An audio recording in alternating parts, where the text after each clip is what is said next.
বন্ধুরা আজকে আমার খুব ইচ্ছে হলো দই খাবো, তো দই বানানোর জন্য এখানে নিয়ে নিয়েছে দুধ। তো এবার দুধটাকে গুলে নেবে। দিয়ে দিচ্ছে হালকা গরম জল, দিয়ে দিচ্ছে আমল দুধ। এখন ভালোভাবে গুলে নিচ্ছে, ভালোভাবে গুলে নিতে হবে। নেওয়া হয়ে গেছে, এবার দিয়ে দিচ্ছে কড়াইতে, জ্বালিয়ে দিচ্ছে। ভালোভাবে জাল করে নিতে হবে। তো বন্ধুরা জাল করা হয়ে গেছে, এবার একটা পাতিলের মধ্যে ঢেলে নেবে। এবার পাতিলের মধ্যে ঢেলে দিচ্ছে চিনি আর দুধটা ভালোভাবে মিশিয়ে নেবে। এখন দুটো বড়ই দিয়ে দিচ্ছে, আপনারা চাইলে লেবুর রসও দিতে পারেন। এখন এমনিতেই গড়ে রেখে দেবে, কালকে রেখেছিলাম তো আজকের মধ্যেই হয়ে গেছে। তো এবার আমি দইটা খেয়ে বলবো কিরকম হয়েছে। এখন হাতা দিয়ে বের করে নিচ্ছে, এই দেখুন কত সুন্দর হয়েছে দইটা। এখন আমি খেয়ে নিচ্ছি, এই দেখুন।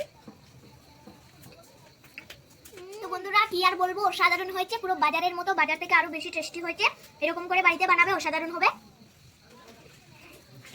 খুব টেস্টি হচ্ছে।